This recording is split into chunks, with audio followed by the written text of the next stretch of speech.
Welcome to the VC3 News Update. I am Shanette Hackshaw with the top local news stories. As the Modern Medical and Diagnostic Center celebrated its 5th year of operationalization, this country officially commissioned its first ever MRI machine. With the help of the Maria Holder Trust, which has its headquarters in Barbados, the MRI was made available to St. Vincent and the Grenadines.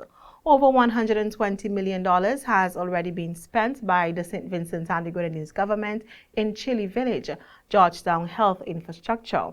The cost of the MRI machine, which was put into service on Thursday, June 29, is included in this sum. During his speech at the formal commissioning ceremony for the Modern Medical and Diagnostic Center in Georgetown, Prime Minister Dr. Ralph Gonsalves announced the amount. The usage of the MRI is now being covered in specialist training for staff members. The over $10,000 million machine should be operating by the end of July 2023, the Prime Minister pledged. The MRI, which is now available in Georgetown, will make a difference in the lives of all Vincentians. Previously, Vincentians in need of MRI services had to go outside to acquire this critical diagnostic tool. The MRI scan is a diagnostic technique used to find diseases that damage the body's soft tissues. Tumor diagnosis, especially the diagnosis of malignant tumors, depends heavily on it. Injuries to soft tissues and diseases or injuries to joints are also diagnosed. The government of St. Vincent and the Grenadines is promoting better relations between Africa and the Caribbean. In Ghana, a discussion on the future and sustainability of the Africa Export-Import Bank was attended by this country's Prime Minister, Dr. Ralph Gonsalves. Dr. Gonsalves, speaking at the discussion, said that in order to advance and ennoble the African and Caribbean civilization, that the material base of the civilization must be strengthened. He added that economies must be built that are modern, competitive, many-sided, and post-colonial. That in order to advance and further ennoble the African and Caribbean civilizations, we have to strengthen the material base of that civilization. And secondly, the point was made this morning that in order to lay that material base for the advance of our civilizations, or respective civilizations, that we have to build modern, competitive, many-sided, post-colonial economies which are at once national, regional, and global. And each of those words is pregnant with real meaning. Inside of the building, the construction of this modern, competitive, many-sided post-colonial economy, the financial apparatuses are critical. And we have to disaggregate them between development financing, which comes externally, like for instance, through the World Bank and other international institutions, Caribbean and African development banks, and then, of course, commercial banks and allied institutions. Dr. Gonsalves further added that each international financial institution has a different purpose. In regards to the commercial banks, he said that small and undercapitalized commercial banks are acronymized. We have to acknowledge that in an age of the concentration of capital, of monopoly capitalism, small, undercapitalized commercial banks are an anachronism. And small, undercapitalized commercial banks in an age of capital, where those small banks, in addition to being undercapitalized, have liquidity problems, they are a complete disaster. Yeah.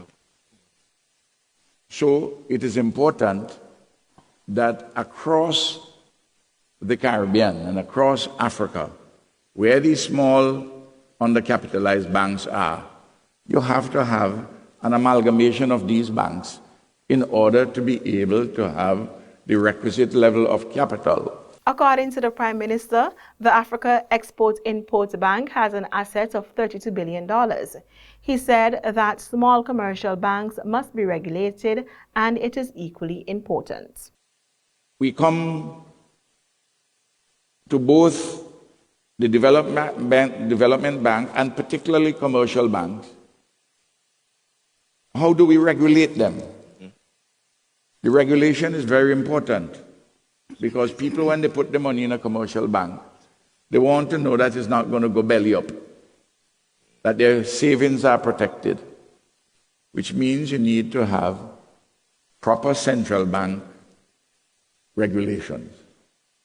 And it is very difficult to have very small countries with individual central banks. In the case of the Organization of Eastern Caribbean States, there are 6 independent countries in the Caribbean. We have a common currency union. We issue a currency. We have been operating this for over 30 years. The mandate of the bank is to provide liquidity for trade and project-related finance and related activities across the continent in order to facilitate the quantitative and qualitative growth of trade on the continent. The Caribbean is ranked as Africa's 6th region.